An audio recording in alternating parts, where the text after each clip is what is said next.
Now, it was one of the few fully substantive moments in debate number two, which was refreshing, but that was only a 4-minute breather. The two got right back to the personal attacks, and let's face it, most of the assault came from Donald Trump. So, is the Trump best defense a good offense strategy enough to right the rudder, or is it too late? Joining me now from Johns Creek, Georgia, political consultant with the Weathers Corp, Seth Weathers. Seth, all right, so Donald Trump uses a scorched earth approach to debate number two, and I think he did so pretty effectively if you're going to attempt that, which he did. So what do you do now?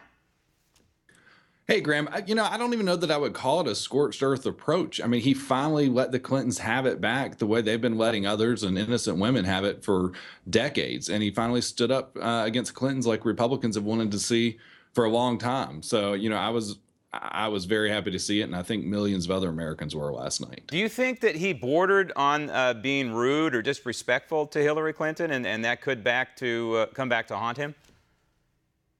I did not see any of that during the course of the debate. I thought she's a big girl. I think they can handle it. She's running for president of the United States. She should be able to face questions and, that he put out there last night. She's hit him pretty hard and said a lot of things that are untrue. So I think that what he did was I don't think that was borderline or even close.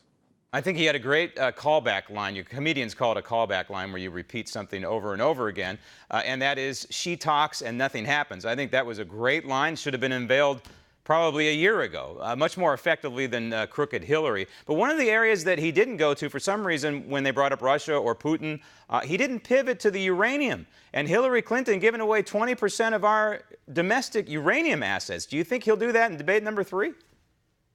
I think that could come up. You got to save something. But at the same time, there are so many Clinton scandals, it's hard to fit them all into a 90-minute packed schedule. But I think he did a good job hitting a lot of things and hitting around a lot of things and not letting the moderators get away with walking away from some of the tougher issues like the email and that sort of thing. I think he was 301 last night. And I think he seemed to have done. Donald Trump does best when he's up against the wall and it's the ninth inning and it looks like it's over. And what he did last night, I believe, saved his campaign. Speaking of walking, did you find it creepy at all? There was a lot of talk on the internet, especially on Twitter, about Donald Trump kind of pacing. Do you think that was by design to maybe distract what Hillary Clinton was saying, or do you think he was just a little bit of nervous energy he was burning off? I don't know if it was nervous energy or more a shark circling its victim as it's wounded and going down. I would say it was a little more the shark. Do you think that voters, especially independent voters, voters on the fence, undecided voters right now, are going to be able to reconcile what he said in 2005, what he said he did, versus 2016 when he says he didn't actually do it? You think they'll be able to work through that?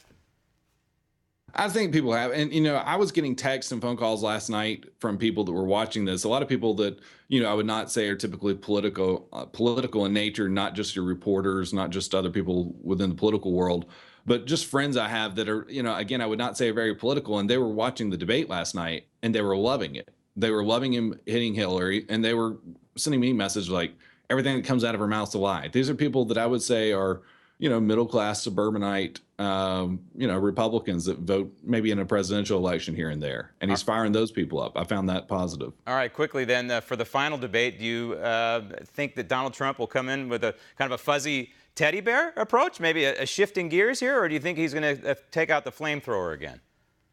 I think if that's what people think he's going to do, he'll do the opposite. So always keep them guessing. All right. Well, in my opinion, he chose the nuclear option for debate number two, so we'll have to wait and see what the fallout is. Seth, thank you.